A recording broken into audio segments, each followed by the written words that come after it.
such is the nature of the Canadian Football League, who just wrapped up their season. The Saskatchewan Roughriders taking home the 112th Grey Cup as they defeat the Montreal Alouettes, who Russ was formerly a member of. And of course, 2 years ago, it was the Toronto Argonauts who took home the Grey Cup. And our next guest is a undrafted free agent out of the 2022 NFL draft class, where he was a all MAC first team selection at Western Michigan, has spent some time at the United States Football League with the Philadelphia Stars, as we just alluded to, a member of the Toronto Argonauts Grey Cup championship team in 2024, and a member of the Cleveland Browns this past season, who I had a chance to scout in person while he was with the Cleveland Browns. And now currently a new member or a returning member of the Toronto Argonauts, fresh off his contract. The ink is hardly even dried, and we welcome him to the show right now, Ralph Holley on the NFL Draft Watch Show. Ralph, good morning. How you doing today, man? Thanks for joining us. Good morning. Good morning. How you guys doing? Thank you for having me on, man. Yeah, no, we're excited as two people who have worked in the Canadian Football League. We know what it's all about, and it's exciting time. It's the off season. Teams are looking to build for next season. And as I alluded to, you were a member of the Toronto Argonauts championship team 2 years ago. This year, they did not qualify for the playoffs. They, dealt with some injuries, but you bring that championship pedigree back to the organization. You led the CFL in sacks, I believe, 2 years ago with 8. Of course, you bring that pass rush experience. First of all, congratulations. Talk about your new contract and then what it is you hope to achieve with your second stint in Toronto. Well, I appreciate it. I appreciate it. Thank you so much, man. The main thing that that I had talked to Pinball about was just the type of winning culture that we just need to reestablish in Toronto. And I love the plan that they have set and plan for me and just for the team and the organization. They're making moves to like just establish that winning culture again and just to put us in the best position to have that get back to that Grey Cup winning season. So yeah. So, Ralph, I got a question for you. I worked 11 years in the CFL. I actually was helping Murph out in 2024 Yeah. when you guys won the title there. So one of the questions I always get asked by D linemen when I'm trying to recruit them up there, and I'd love to get your thoughts is, and I tell them about the 1 yard difference.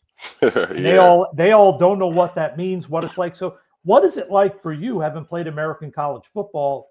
What's the transition like? How hard is that? So I will say it does take some like a little bit getting used to. I remember my first couple of days in camp when I first got to Toronto. Uh, I was lining up off sides every single time. Like every single I've seen that a lot. and it's really just getting your spacing for real. Like once you get your spacing and you have that line set in your head of where to line up, it gets pretty easy. But honestly, I'm not gonna lie. I feel like it worked to my advantage. It worked to my advantage. Well, I lets you like get going, right? Get you a step man. before they can get their hands on you. Yeah, it lets me be a wrecking ball, man. Like that's what I like going like head full of steam right into somebody. So here's another question because you played up there, so I know you weren't there this year, but when you were there previously, who were some of the better interior linemen that you had to go against, like offensive guards or centers? Oof. Like the stage kid Oh, with Montreal or any of those guys, or I don't know if they're still at Hamilton right now, but the interior from Hamilton and the interior from Ottawa were just really good? really good. Okay. Really All right. good, man. Like the two guards from Hamilton specifically, I remember Oh, were Rievenberg and oh yeah. yeah. They were some very established vets and they let me know they were too. So but it's always good going against competition like that. I can't wait to go against them again this fall, this next year because that just makes me better. Like we played them the first time and I got absolutely like destroyed that the first time we played Hamilton. And the second time we played, I ended up having like a sack or two. So, I learned very quickly. I don't. There you So go. yeah, Ralph Holley here on the All Access Football Show with Rick Serritella, Russ, Lande. We're talking the Canadian Football League as the CFL offseason is underway. The Grey Cup has wrapped up, and Ralph Holley joins the program and fresh off his stint in the NFL. And Ralph, I had a chance to get to see you. I was down at the joint scrimmage when the Browns were down in Philadelphia against the Eagles, and Yeah. had a chance to talk to some of your coaches, and they were like very, very impressed. You had a very competitive camp, and you said you're a fast learner. So I'm curious, Mhm. what were you able to grasp from that NFL experience, and what will you take with that you moving forward? Yeah, yeah. That experience was amazing, man. Loved it there. You know, and I was blessed to be around some very, very great vets. Like I was probably around one of the best pass rushers like in modern times, Miles Garrett. And that's my guy, that's my boy. He taught me a lot, and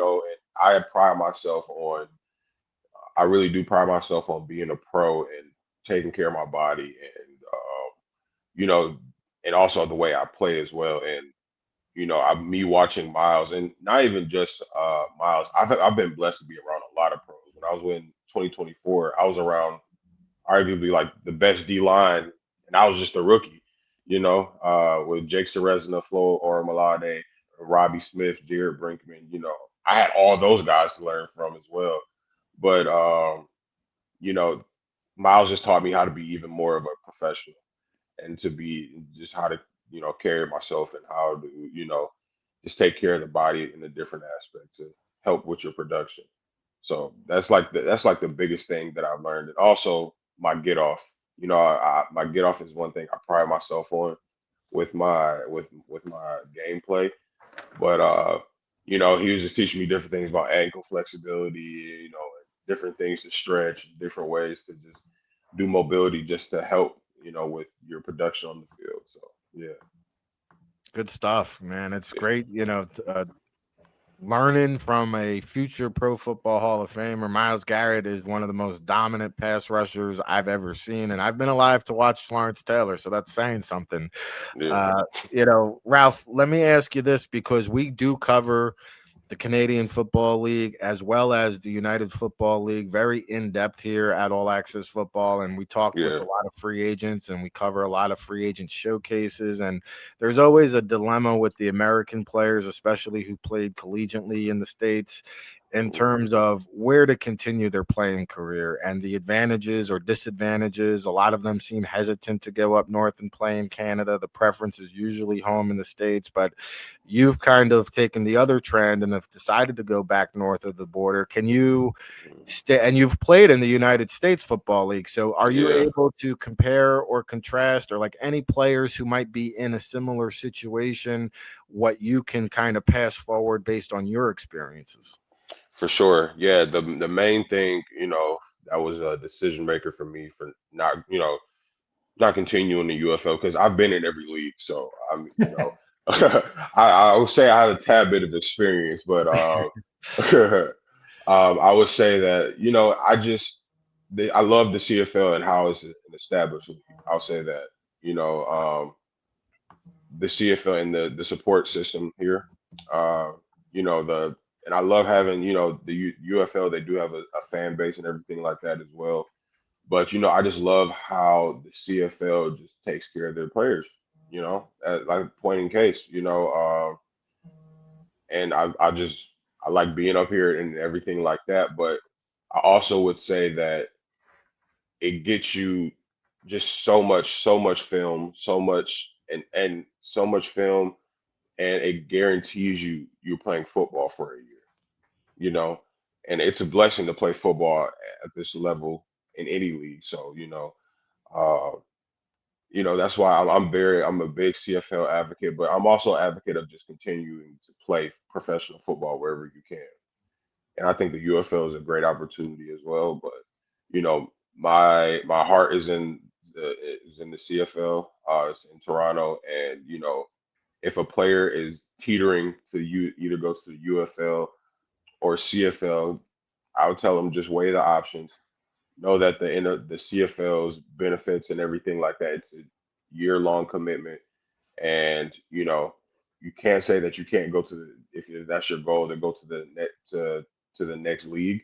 Like you can't say that you can't do it because I've done it. So like you know, I feel like there's equal opportunity, but I feel like there's a little more game in the CFL. I'll jump in, Ralph, and sort of give the bad reasoning that I always try to sell players on why go CFL versus UFL Yeah, is if you go to UFL and you play 2 years and it's great, and then the league goes away or whatever, come to the CFL, that means your third year playing pro ball, you're signing a rookie contract in the CFL. If you come yeah, straight to the CFL, your third year, you're looking at a new contract. So just monetarily, the CFL ain't going away. It's been there 100 exactly. years. It's going to be there. Get up there sooner. Get into that second or third contract. You can start making the money that guys like yourself or Eugene Yeah. Lewis or somebody like that. Whereas when you come up as a rookie, you're making 70 or 75. That's a guarantee, and that's Canadian. So Hmm. you want to make you want to get to that second contract as soon as you can. Yep. Yes, sir. It offers a sense of stability. So No that's doubt. The huge. league ain't going away. That's Yeah, I very would say true. that's the one biggest difference between the two leagues. There's a gap of pay in terms of there's just no room to advance in the UFL, right? Everybody makes the Hmm. same fee, Yep. and CFL you can get compensated for your performance, and so you've got to take those factors into consideration. All right, last one for me, Ralph. We'll get you out of here. I've got a chance to visit a lot of the great cities in the Canadian Football League outside of Toronto. Where's your favorite venue or city to visit up there in Canada? Ooh, I would say, man, that Grey Cup week, man, in Vancouver, man. I was That was there. that was Yeah, that man, that was great. That that was was great. cool. Like Yeah. I love that city, man. Great food, like great scenery, crazy scenery. Like I didn't even know we were on the water till I like walked down and saw water and mountains at the same time. I'm like, where am I? So It it is. was It's like a crazy different there. world. Yeah. Bro, for real. Yeah, yeah. It was just crazy. But I love that. I love that city. So yeah. All right. Anything else you want to add, Russ? Any comments, questions? No, I'm excited for Ralph to be back with Toronto. I mean, they had a great run in 2024. I think it's all set up. If they can figure out and get Chad healthy, Yeah. I think they have a chance to be an elite, not just a good team, an elite team. Because I think he is the best player in the CFL when he's healthy. So Yes. I think they got a chance with you anchoring the defense, him on offense. You guys got a chance to be really special. Yes, sir. Yeah, we'll be keeping tabs, Ralph. We'll be looking forward to the upcoming season. Any final message or parting shots for the Toronto Argo fans listening at home? Get ready for a great season and a All crazy right. defense. Yeah. Yeah. I like to hear. All Yes, right, Ralph. sir. Well, hey, thanks for spending some time with us this morning, fresh off the contract. Again, congratulations, and I'm sure we'll be in touch down the road. Thank you for having me on. Y'all have a blessed day. All right. You Thanks, too. Ralph. Good luck, my man. I Enjoy the appreciate it. weekend. All right, there's Ralph Holley.